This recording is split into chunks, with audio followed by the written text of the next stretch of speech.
নমস্কার, তিয়াশা রান্নাবান্নাতে আপনাদের সবাইকে স্বাগত। আজকে শেয়ার করব আলু পনিরের একটা দারুণ রেসিপি। এইভাবে কিন্তু পনির রান্না করলে খেতে কিন্তু দারুণ টেস্টি হয়। তো রেসিপিটা দেখার পর একবার কিন্তু অবশ্যই বাড়িতে ট্রাই করতে পারেন।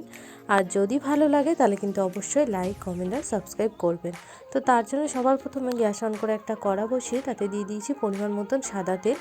আমি পনিরগুলোকে সবার প্রথমে কিন্তু সাদা তেলেই ভেজে নিয়েছি। তো তোমরা চাইলে এখানে সর্ষের তেলও দিতে পারো। সামান্য একটু নুন দিয়ে আমি পনিরগুলোকে ভেজে নেব। পনিরগুলোকে একটু বড় বড় টুকরো করেই আমি কেটেছি, তোমরা চাইলে কিন্তু একটু কমও করতে পারো। তো একটু লাল করে ভেজে নেব, ভেজে তারপর সাইডে পনিরগুলোকে তুলে নেব। তারপর ওই তেলের মধ্যেই দিয়ে দেবো গোটা গরম মশলা ফোড়ন হিসেবে, আর এখানে দিয়ে দিয়েছি গোটা জিরে। যখন ফোড়নগুলো থেকে একটা সুন্দর মিষ্টি গন্ধ আসবে তখন কিন্তু এর মধ্যে আমি দিয়ে দিয়েছি এখানে দুটো পেঁয়াজ কোচানো। আমি দুটো মিডিয়াম সাইজের পেঁয়াজকে একটু মিহি করে কুচিয়ে নিয়েছিলাম, তো পেঁয়াজটা অ্যাড করে দিলাম। এবার পেঁয়াজটা দিয়ে পেঁয়াজটাকে কিন্তু একটু ভাজা ভাজা করে নেব। 2 থেকে 3 মিনিট সময় মতন ধরে কিন্তু এটাকে একটু ভাজা ভাজা করে নেব। পেঁয়াজের কালারটা কিন্তু একদম চেঞ্জ হয়ে গেছে, মানে পেঁয়াজটা কিন্তু একদম ভাজা ভাজা হয়ে গেছে। তারপরে একটু আমি ব্রাউন করে ভেজেছি। এই রান্নাটাতে কিন্তু একটু পেঁয়াজটা ব্রাউন করে ভাজলেই টেস্টটা দারুণ আসে। তার জন্য কিন্তু অবশ্যই একটু ব্রাউন করেই ভাজবে।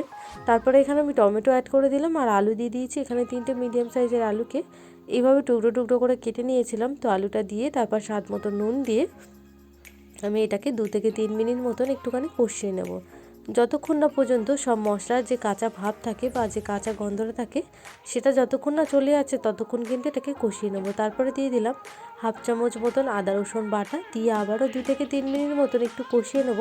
আর আমি এখানে একটু সামান্য পরিমাণে কিন্তু জল অ্যাড করে দিয়েছি যাতে মশলাটা না পুড়ে যায়, তার জন্য কিন্তু এখানে জল অ্যাড করে দিয়েছি।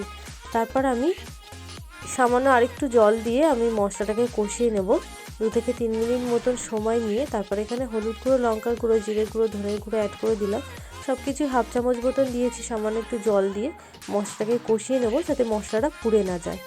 দিয়ে কিন্তু 2 থেকে 3 মিনিট মতন এটাকে খুব ভালো মতন করে আমি রান্না করে নেব যতক্ষণ না মশলা দিয়ে তেল ছেড়ে আসছে। কষাতে কষাতে দেখবেন কালারটা কিন্তু একদম চেঞ্জ হয়ে গেছে।